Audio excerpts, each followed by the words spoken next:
Catholicism and Intercultural Theology here at DePaul. We are a research center on the Catholic Church in the Global South, and we're really delighted today to bring you Father Gianni Criveller. I'm sorry we're having some technical issues, and so the PowerPoint might not be available, but Father Gianni is here and is willing to go it without PowerPoint. So Father Gianni is a missionary of the Pontifical Institute for Foreign Missions, and he has lived in what we can call Greater China, Hong Kong and Taiwan and the mainland for 30 years. Has taught both in Hong Kong and in Italy, and is the president of the International Association of Catholic Missiologists, which is the most important association of missiologists in the Catholic world. Author of many books and articles on the Church in China, and we're really delighted to have him here today. So please join me in welcoming Father Gianni Criveller. Thank you very much for being here. I think that I will offer a simple presentation, maybe 15 minutes or something, and then maybe we can have some sort of Q&A question session. I mean, with question, answer. So let's start with saying that it's difficult to describe the situation of Catholicism in China and to talk about China in the first place, because China is, of course, a very huge country, and the situations are very different from province to province, from south, north, east, west, from cities and countryside. So the life of the Catholics is significantly different. And then, of course, there is, if we accept the concept of Greater China, which I like to use, which include other places that are still part of China, culturally, even politically, so to speak, which is Taiwan, which is a completely different situation, Hong Kong, which is going through a very specific, if not difficult time, and then even Macau. So, going back to the Chinese Catholic, what I have to say that is also, since the situation is so different, and then you can have prove nearly everything that you want to propose. Suppose that you want to demonstrate that there is freedom of religious belief in China, as is stated by the Constitution and by the fundamental religious document, like the document 19 of 1933, you can prove that somehow. And then you can also prove that no, there is no freedom of religion at all in China, and people and Christians are still harassed or limited in their freedom, etc. Some people even talk about persecuted the church. So what is the truth about that? My position is that there is no persecution of Christians in China or Catholics in China if we give the traditional sense of this word. I mean, if you can be, the fact that you are Catholic, that not necessarily as a consequence you have police or other agents coming after you and bringing you to another place, or prison, or detained because of your faith. This is not going to happen. This is not happening. This is not happening. Is that then there is a freedom of faith or practice of the faith in China? I will not say so. According to me, there is no freedom of religion in China. In fact, the document stated there is a freedom of religion belief, which is slightly different, if we want, from freedom of religion. In other words, the government, the authorities acknowledges that you can have your own faith. And specifically, there are 5 religions that are generally considered as allowed to practice in China, including Catholicism. However, the way the practice of the faith is realized, is put into practice, is not established by internal regulation according to the different religions, but is established by the regulations of religious policy of China government.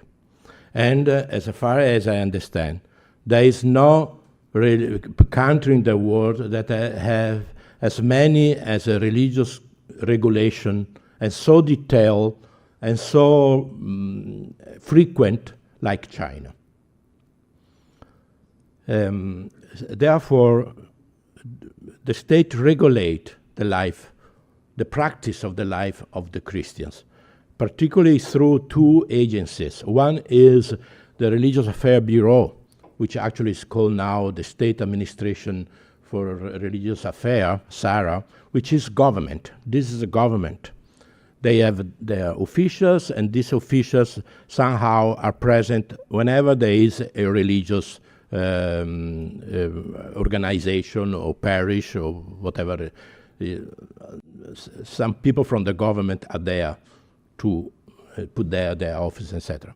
And then in the case of Catholic Church, the other religions, they have other instruments. There is the Chinese Association of the Catholic Chinese, Patriotic Catholic Chinese Association, the Patriotic Association, which is an instrument that especially relate to the United Front work department of the Communist Party. So the Patriotic Association is made by Catholics, but somehow this organization is inside the policy of the United Front. So I'm not saying that all the people who belong to the Patriotic Association work directly for the Communist Party. I'm not saying that. What I'm saying again is that inside the Communist Party there is a department which is called the United Front, which deal with all the situations that in the society is not directly communism, and religion is not communism. Even Hong Kong politically is under, at least partially, the jurisdiction of the United Front Work Department and all other, many other aspects of.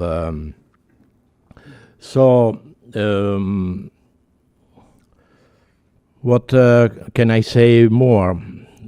There's many things. I will say something about Leo XIV and China, because I am in the hometown of the Pope, and then I'm very honored to be there. So,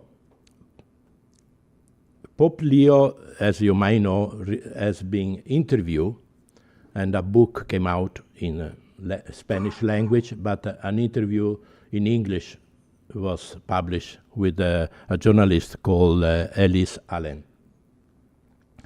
And one of the questions asked to the Pope was about China.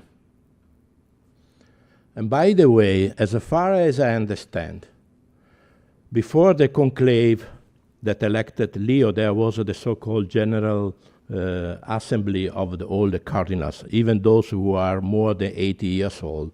So, for example, Cardinal Zen participated to those meetings.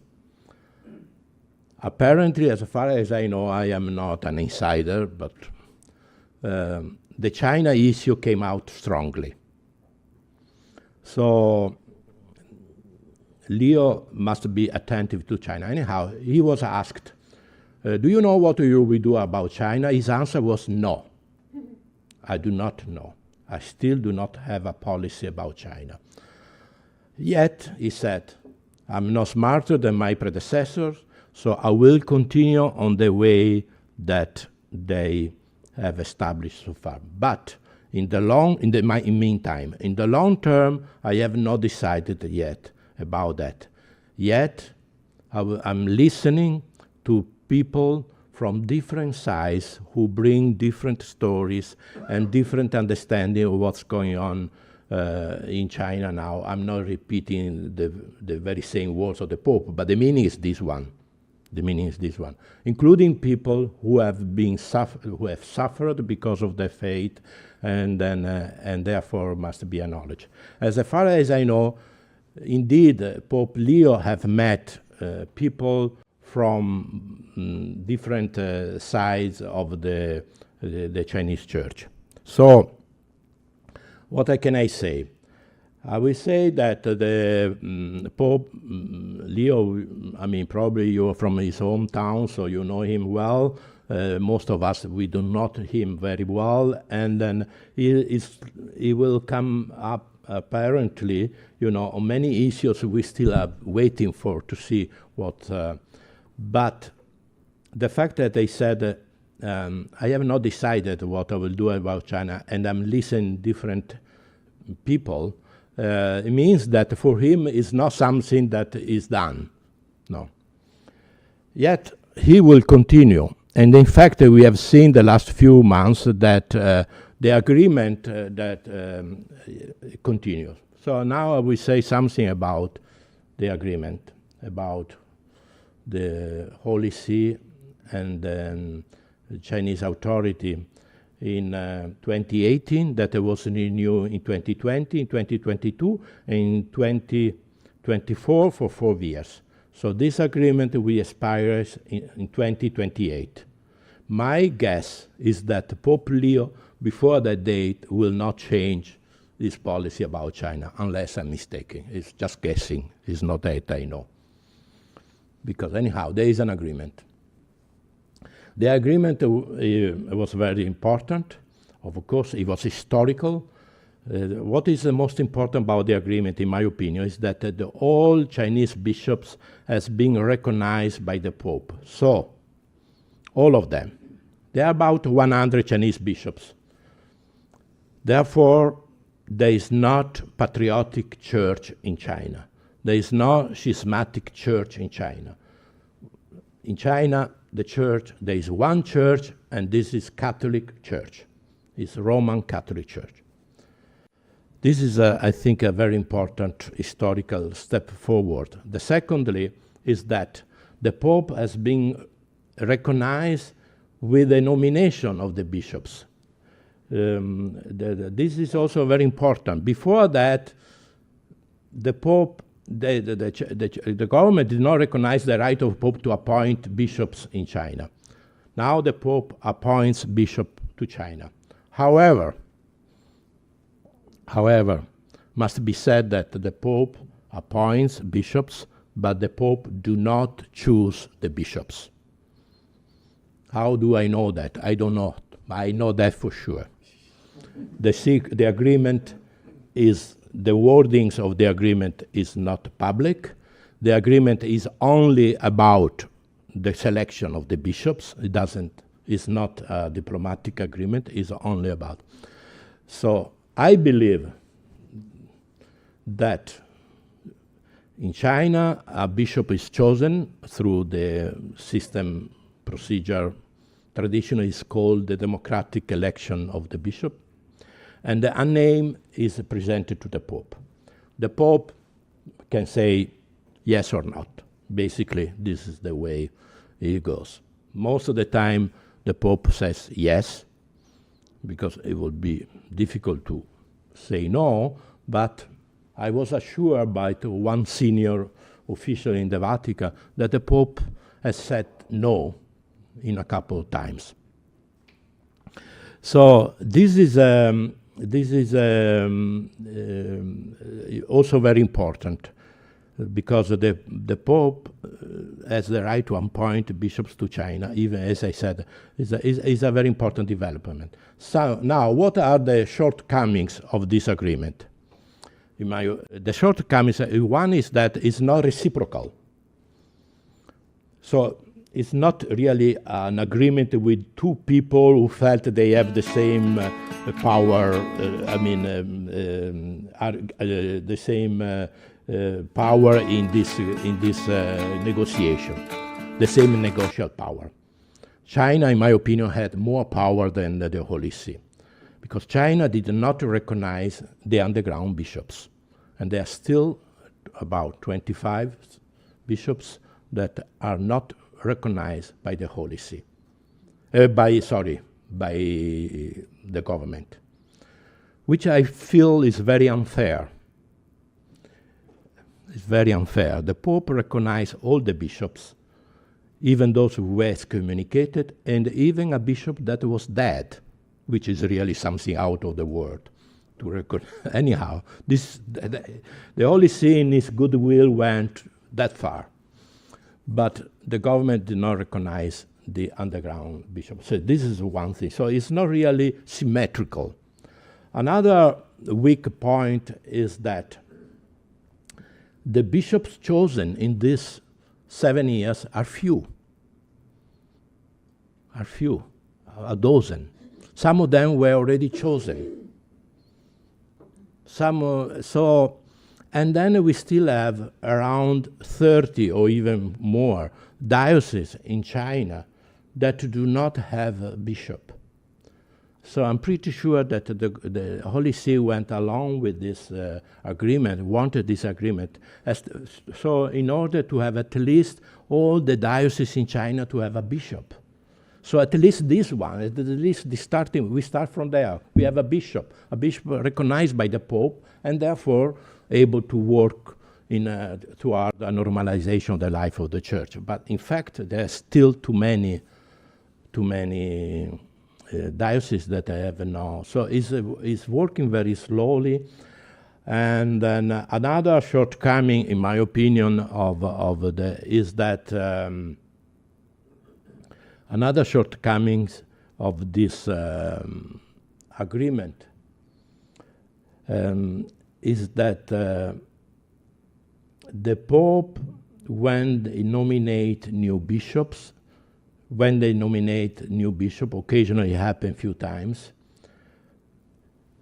the Chinese authority propose the designing of new dioceses, the creation of new dioceses. So this agreement somehow is instrumental to the government to reduce the number of traditional dioceses and to create new dioceses that practically China would like to have, especially when there was small provinces, to have one diocese, one province.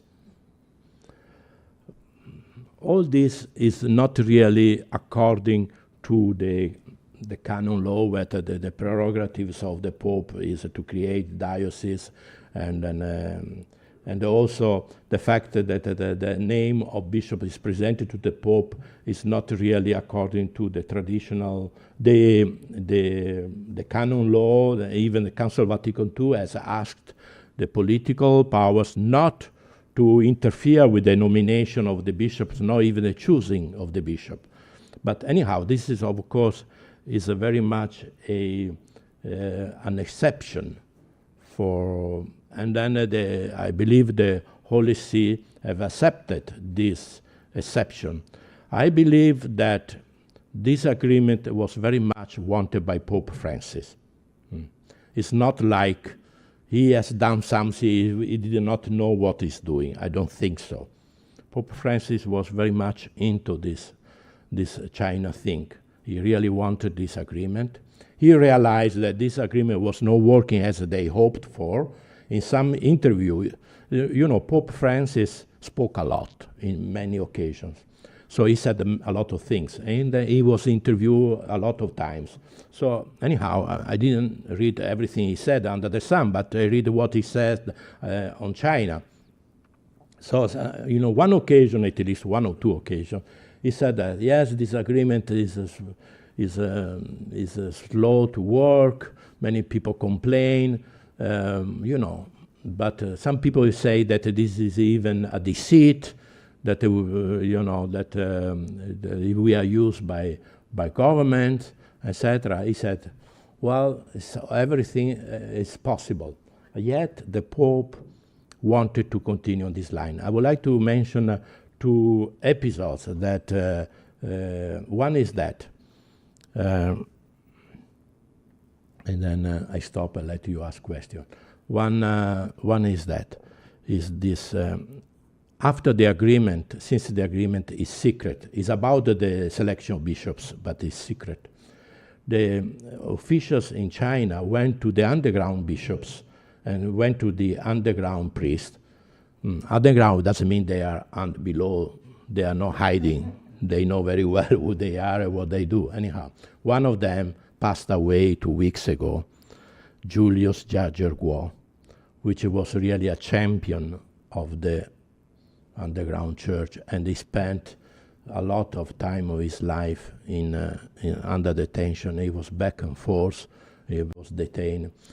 So anyhow, there is something like underground communities in China, and people who have have continued on that.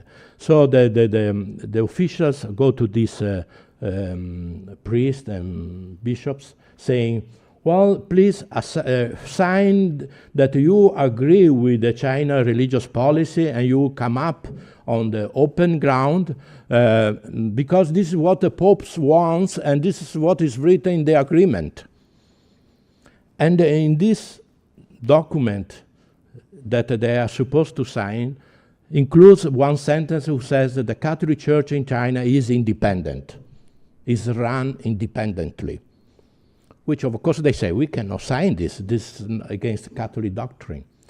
So I remembered, so that there was a question, what was written there. So they, of course, the Holy See could not, you agree on something like that. So the Holy See had to intervene. That was in June 2019, saying that in the agreement there is no mention of this kind of thing. Nothing like that. And the Catholic Church in China, and that the document that they are forced to sign, the priests and the bishops can follow their conscience. They can sign or not sign. If they do not sign because their conscience do not allow them to sign, they are right. If they sign the signature, it means they understand that it's written independent, but it meant autonomy. It's written independent church, it meant autonomous church. But in Chinese, there's 2 different words for independent, so there is no need, it's not like the Chinese is confused. So this is one way that I believe that Holy See wanted to publish the agreement, I believe, as far as I understand. But China wanted to keep it secret because they can use that conveniently to force people to accept the religious policy under the name of the Pope. So, of course, there is many other things we can say. For example, about the issue of Sinaization. I don't even know whether I am good in pronouncing this term. Or we can say something about how the Catholic live their Catholic life in China, because the life of the people, the daily life of the people, I know that very well. It's not about politics. It's not about dealing with necessarily with a policeman or official from the Religious Affairs Bureau. They live their only life. And therefore, they give a very important example and exemplary to all of us, with their resilience, with the fact that they keep their faith in spite of so many difficulties. The Chinese Catholics, they are used to live their faith among difficulties, among troubles. So, and then they continue to do that. It will be very interesting, but I'm not going to do that, to describe what is the life of the Catholics living in the town, big cities, and those who living in the countryside, and especially those who live in the countryside villages, and they move to the city for work, and they lose the reference point in their life, and they lose the practice of the faith. Another very interesting thing will be to reflect on the passage of faith, on the transmission of faith, I would say, how to transmit the faith to the younger generation, to the children. This is very difficult for two reasons. One reason is because this is difficult everywhere in the world, to transmit the faith to your own children and your own grandchildren or nephew and nieces, etc. Because the Chinese young people, even those who are Catholic, are more similar to their to young people all around the world than their parents and their grandparents, of course. At least this is this is difficult, this transmission of the faith. But one problem more in China is that they cannot organize too many activities in order to transmit the faith, to pass the faith from one generation to the other, because they cannot have camps during the summer, they cannot have associations of young people meeting freely, they cannot organize things outside the simple celebration of the Mass on Sundays. And then, so this is, in my opinion, very, and also, some people, even if it's not stated black and white, the fact that the minors cannot attend to the church, but anyhow, the regulation, in this case, the regulations is about education, etc., says, and now some people do, some officials do, is that minors should not be introduced into religion. Minors should not be educated to religion. It's always been there, but practically it was not necessarily put into practice everywhere. But in the past few years, we have a situation where officials from that implemented the policy, religious policy, take children outside the church. Children who are into the church, take them out. Of course, it is not happening all the time. It's not happening everywhere. Hopefully it's not happening anymore. This is something that happened after the introduction of new regulation in 1918, early in February 2018, I'm saying 2018, sorry about that. The same year when there was the agreement, a few months earlier. So there's a lot of gray areas about how this policy is implemented, and then etc. And the other difficulty is this idea of Sinaization. So everything must have a Chinese characteristics, which is not a bad thing. If there's only one agency, though, who can establish what does mean Chinese characteristics, which is political authorities. So this cannot be confused with the process of enculturation, with the process of accommodation, with the process of interculturality. This is an ecclesial process. In China, unfortunately, this took a long time to start, and they didn't start very well. And then there was a lot of shortcomings in the history of evangelization to China. But even those shortcomings could not justify the fact that now there is a limitation in the freedom of Catholics in the People's Republic of China. I stop here now to see whether you have some question. I hope I was not too confused in my thought that I share with you. Sorry, Edric. Okay, if you have any question.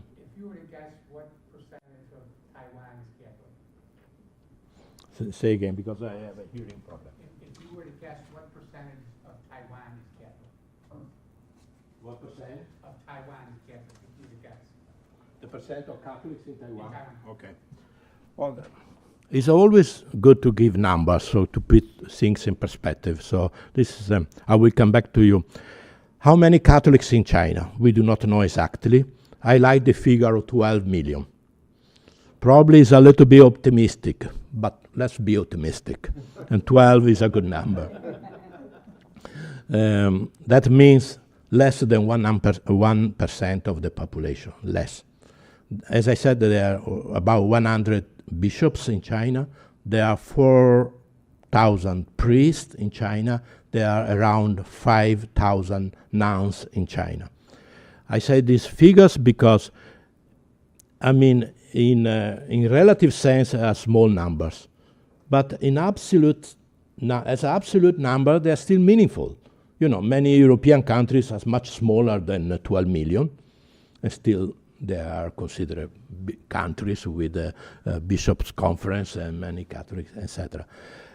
So Taiwan is an island of 24 million people, or 22 when I was there. I suppose that nowadays one or two more.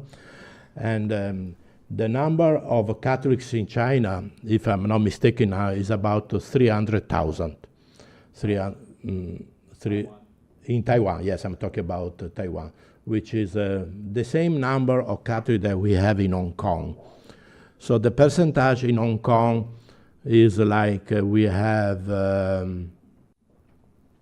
I'm not good in Hong Kong, we have 300,000 Catholics out of 7 million people. But in Hong Kong, we have the problem now many people in Hong Kong are leaving. 300,000 people have left Hong Kong. And the number of Catholics among who are living in Hong Kong is significant. So in Taiwan Taiwan is extremely interesting place. The church is free there.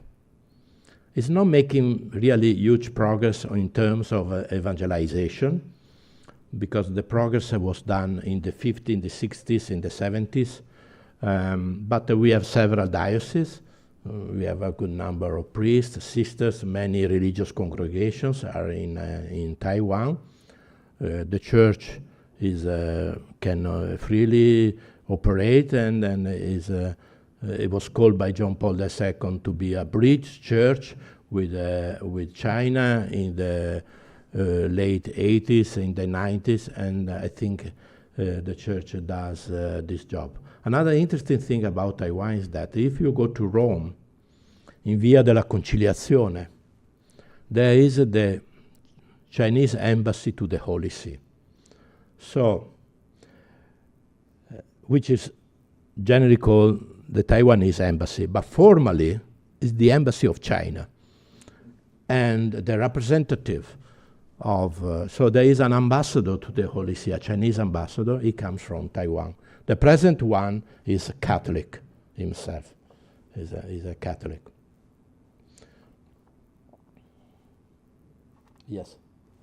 We have some audience members online watching the live stream, and I've had 4 questions come in from them in the last couple of minutes. I can go one at a time for you if you like. Please. The first one is, what do you see as the most hopeful or promising signs for the future of the church in China despite the restrictions they face? For teachers? What? Say again? What do you see as the most hopeful signs for the future of the church in China despite all their restrictions? Well, the hopeful signs are some are the one I mentioned, especially at the end, is that the Catholics in China, they keep their faith.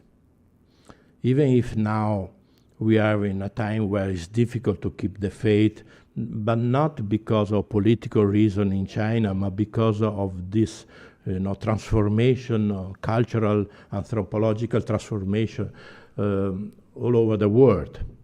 And this, in fact, also has an impact on China. Another thing is that still there's significant life for young Christians in China. Personally, is a little bit of sometimes I don't travel to China myself, but I have friends who travel to China who help with the Chinese young people, and therefore there's a hope in these groups of young people that are keeping their faith and discovering their faith in a new original way.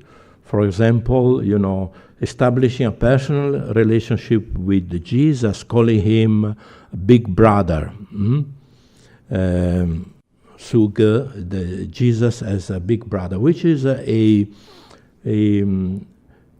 interesting term because it's in the Bible, is in the New Testament. Jesus is the firstborn of many brothers. And Michael Yang-Ting-Yun, a disciple of Matteo Ricci, the first lay theologian, the first theologian at all in China, has also developed this idea of Jesus as as the first brother. In Chinese culture, the first brother is very important, the brother number one. And in fact, Michael Yang-Ting-Yun has also the idea of calling God our great father and mother. So it was very interesting. Anyhow, let's go back now. So these young people are trying new way to until few years ago, I will answer the question saying also that, especially in the 90s until about 10 years ago, there was a phenomenon in China called Christianity fever. That involved a lot of young people, especially in the universities. And so the number of Christians, I'm not saying only Catholic Christians, is increasing in China. It was increasing until a few years ago. Now I'm not sure that it's really increasing significantly like before.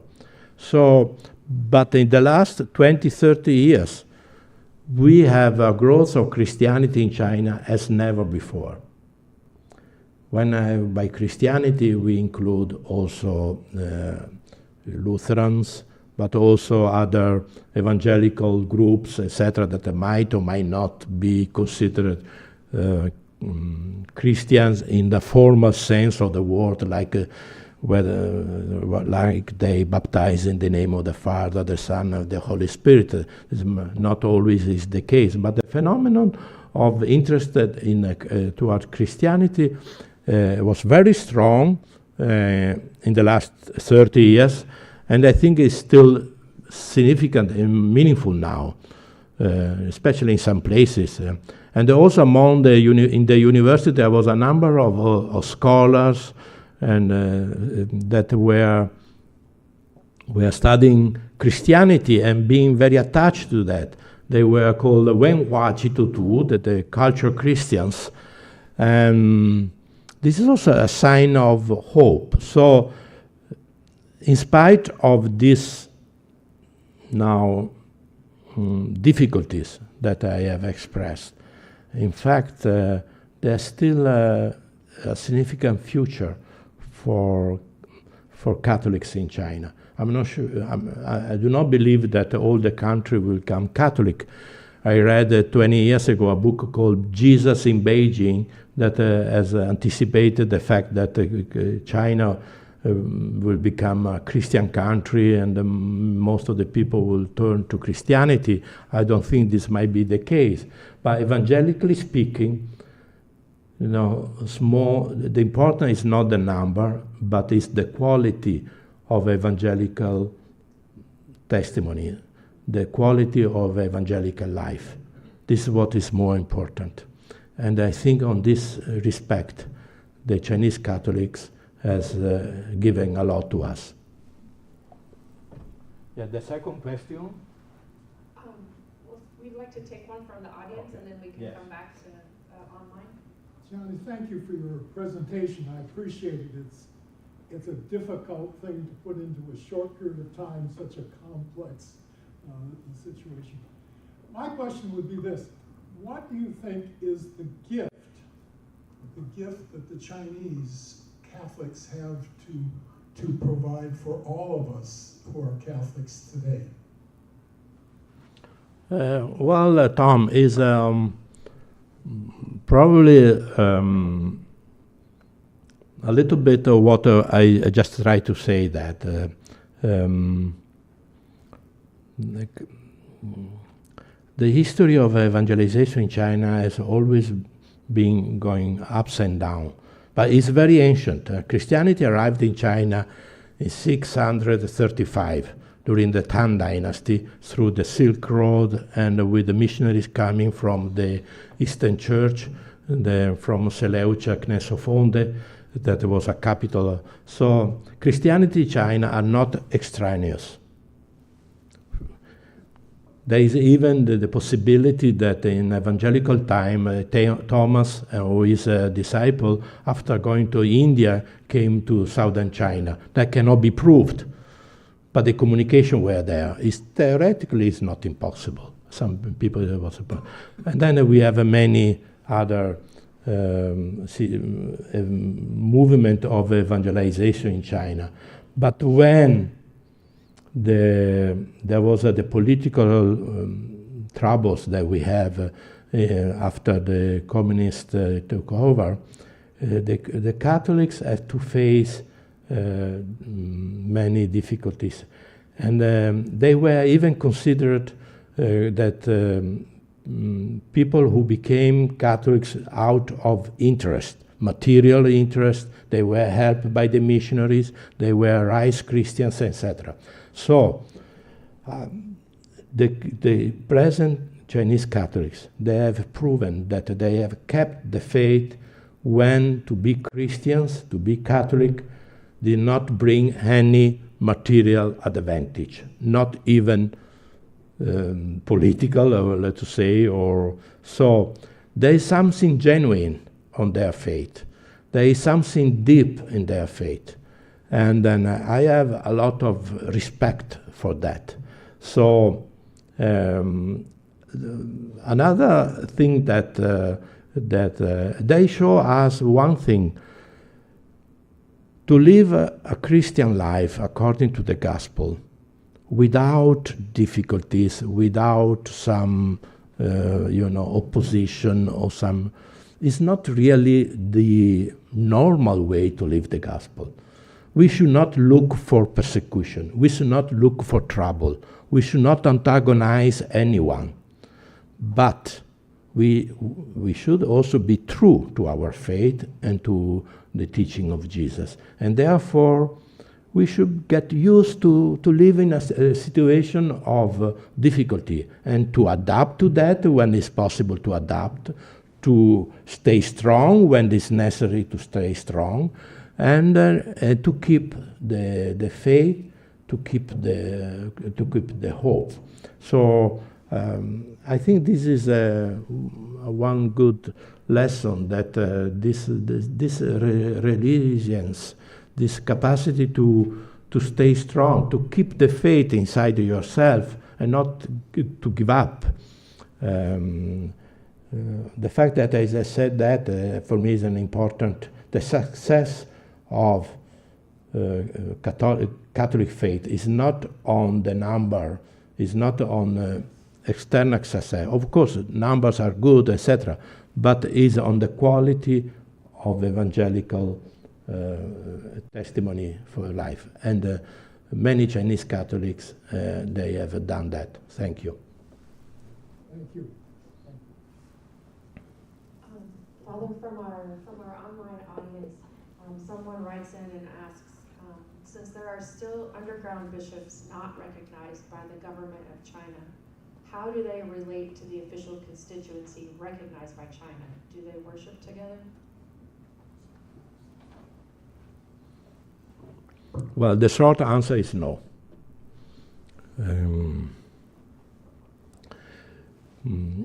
Even the bishops who are recognized by the government, and all of them that are recognized by the Holy See, it's not that they are particularly free. It's not like they can get together, or, there is two institutions, the bishops, the in China, a Catholic institution. One is the Bishop Conference, which include only the bishops recognized by the government. So this Bishop Conference is not recognized by the Holy See. And then there is the Conference of Chinese Catholics, etc. is along. And then the two of them are united under one body, two conferences. Now. These are under the who call for these meetings are the authorities or the people's the political authority that are in charge of a religious policy. They do organize these meetings. They do have bishops together. But when the bishops are together, they are not only the bishops. There is always officials with them who actually give the political line and etc. Bishops cannot really travel. You know, they cannot. Some bishops can travel, but after permission, after many negotiations, and there are always the bishops that are, you know, with whom the Chinese government feel very comfortable. Even I said earlier that the Pope nominates the bishop, but when these bishops are consecrated in China, the nomination of the Pope is never mentioned, not during the liturgy, nor in the websites, not in the announcement, anywhere. It's not like there is no mandate from the Pope. The mandate is the one of the bishops' conference, which is canonically not legal. So, and then the latest ordinations, for example, the one of the auxiliary bishop in Shanghai, the people cannot freely go to church. Only people who are invited can go to the church, and they are extremely guarded by policemen, etc., etc. So, I want to say that this is the life of a Chinese bishop is not easy. He has to. Another thing that people take for granted, they say, so what? Well, for me, it's important. When bishops are chosen, young bishops, all around the world, first thing they do is they are called to Rome, and that they spend a few weeks together. Bishops from all around the world they stay together, they know each other, they have some instruction how to be a good bishop. They teach them how to manage money, how to deal with abuses case, which is of course one of the major crises, etc., etc. Well, the Chinese bishop cannot do that. They cannot come to Rome to participate to these meetings, to this. Okay, we understand that it's not possible. But yet it's an injustice, yet it's a lack of freedom, yet it's something I found, so it must be said, at least sometimes, one every now and then, that the life of the church is still difficult. And of course the underground bishop, they cannot meet among themselves, of course, and then generally they are not in the position to work freely. They are not really in prison because they are not really charged and trial and put to prison. When they are detained like a police detention that can last forever. They are detained maybe in barracks, police barracks, or in hotels, or in their own house, kept away from people like the Bishop Mata Ching from Shanghai, who is still under detention, but is detained at the shrine of Seshan near Shanghai. So this it's not easy to be a bishop in China, I mean. Yes, ma'am. Father, thank you for your talk. Besides prayer and fasting, how can we support our brothers and sisters in China? And a second question, could you speak to instances of harassment or persecution or pressure on Christians or Catholics, Chinese outside of China, where the arm of the state follows them? Thank you.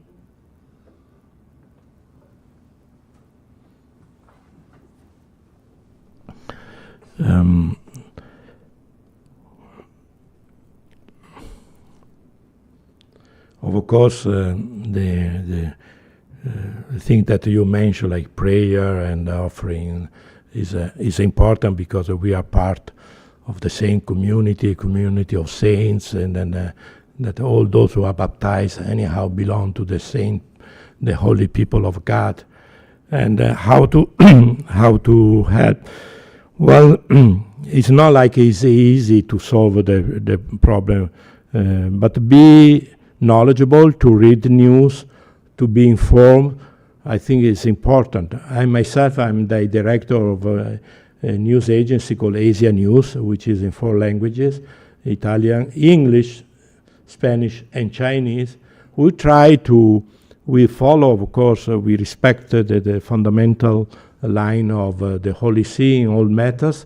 But when it comes to China, we really try to report what people from China tell us.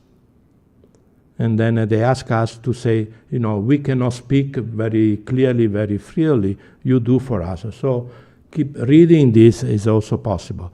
Then another possibility is that when you travel to China, people travel to China for tourism or for business or for teaching, etc.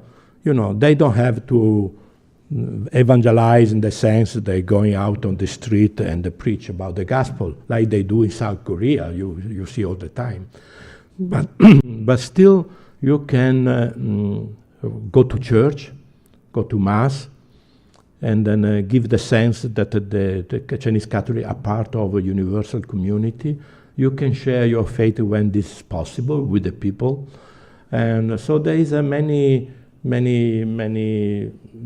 ways to support. In the old days, the Chinese Catholics suffered economically. Now I don't think there is no need for specific economical support. But there is other way to do that. And then there is, of course, Chinese overseas. The Chinese overseas, they are in a better position to know about the gospel and to convert. They are never big numbers, but when they are outside their own family or the Chinese feel more free to approach different choices, different ideas. So where there are Chinese Christian communities, there is also new converts. I know, for example, the situation in Toronto, because there is a very large community, mostly from Hong Kong, and there is a very significant number of people entering the church, etc. But you said something about persecution of Chinese outside China. Well, I'm not aware of persecution of Chinese outside China for being a Catholic. That will be different if we talk about political issues in the sense of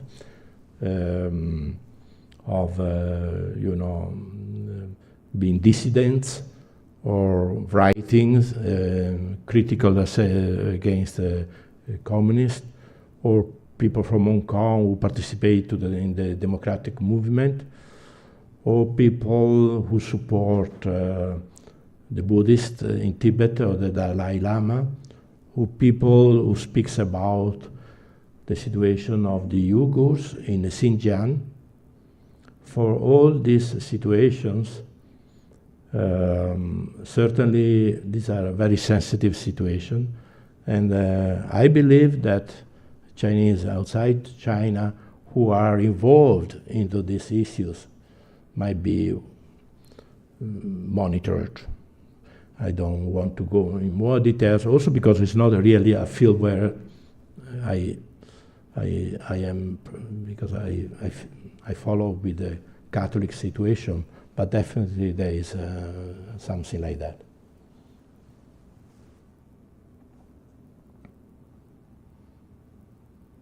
We do have another question from our online audience. Maybe we could take this and perhaps if there's one more from the in-person crowd. My understanding is that Protestant evangelical house churches are growing faster than Catholics in the 2020s in China. Is that accurate? And how are relations between Catholics and Protestants, charismatics? Yes, the short answer is yes. In 1949, there were 1 million of Catholics in China, and then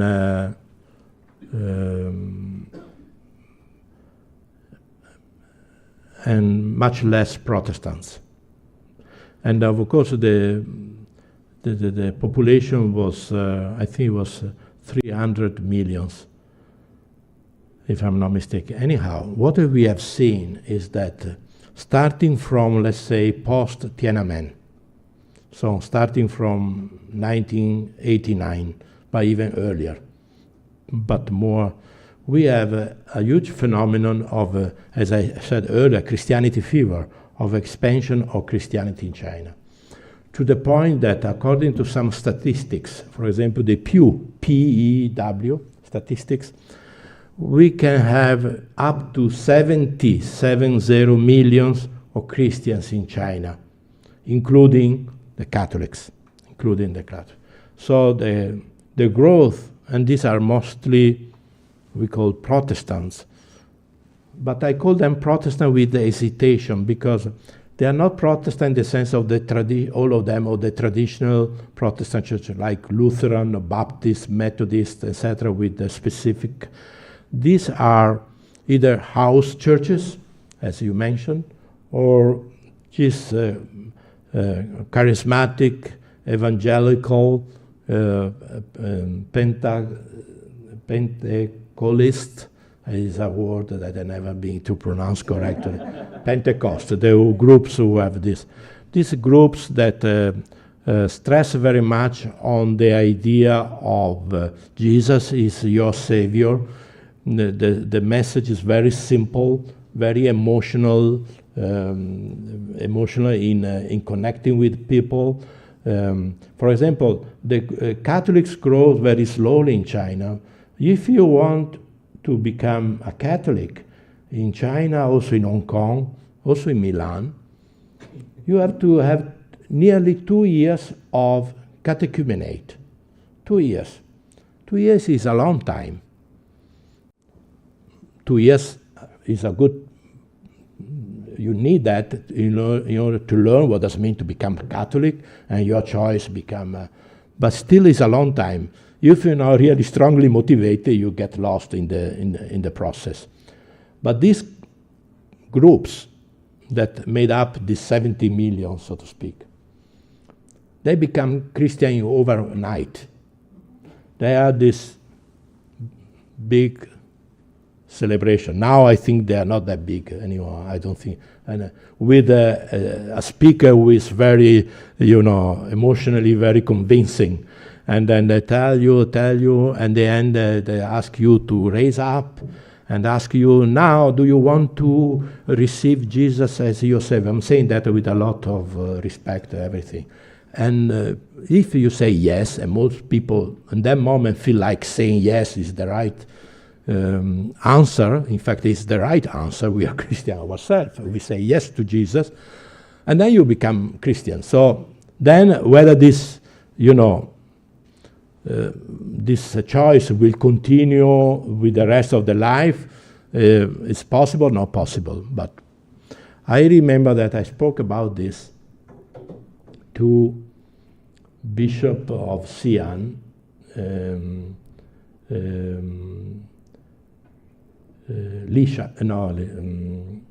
I can't remember now the name, who passed away, wonderful Anthony Lee, He's a bishop from Xi'an who passed away 15 years ago, a wonderful person. And the one I think it was a cardinal impactor of John Paul II when he died. I mean, it was just my guess. And he told me about this. I said, Bishop, there is so many becoming Christians, so few becoming Catholic here in China. But we were in the 90s, in the good days of this Christianity fever movement. He said, yes, he said, you are right. But the most important thing is that more people know about Jesus. More people know about Jesus. And those of them who are good, then he said, this is what he said, they will find out that Catholicism has even something more. Our tradition, our doctrine, is even more rich. So hopefully some of them later on, they will also become Catholic. So I like the answer. In a sense, and I think it's respectful. It didn't mean that those who are, it means that, as St. Paul says, the most important thing is the more people know about Jesus. So this is what would be my answer. Yes, John? I can just add one brief sentence to that, which is that I've met many Chinese who have taken the route you just mentioned. They initially might hear about Christ in a Protestant group because more evangelical groups are out there giving the basic message of how to believe in Jesus. But many of them, if they want to go deeper into questions of theology or history, they begin to discover the rich history, and they want to look at Catholics or Eastern Orthodox and learn more about those things. I was listening. Sorry. Thank you. Well, it looks like we're out of time, so thank you all for coming. Gotta use the microphone. Thank you all for coming, and before we thank our speaker one more time, I just want to remind you we have a conference on Pope Leo XIV, which is coming up April 30th and May 1st, a two-day conference here at DePaul. Our Chicago's favorite son and the son of two DePaul graduates, we're celebrating him and exploring what Pope Leo XIV's papacy will look like, so please join us if you can for that. But please join me now in thanking Father Gianni Criveller for this wonderful talk.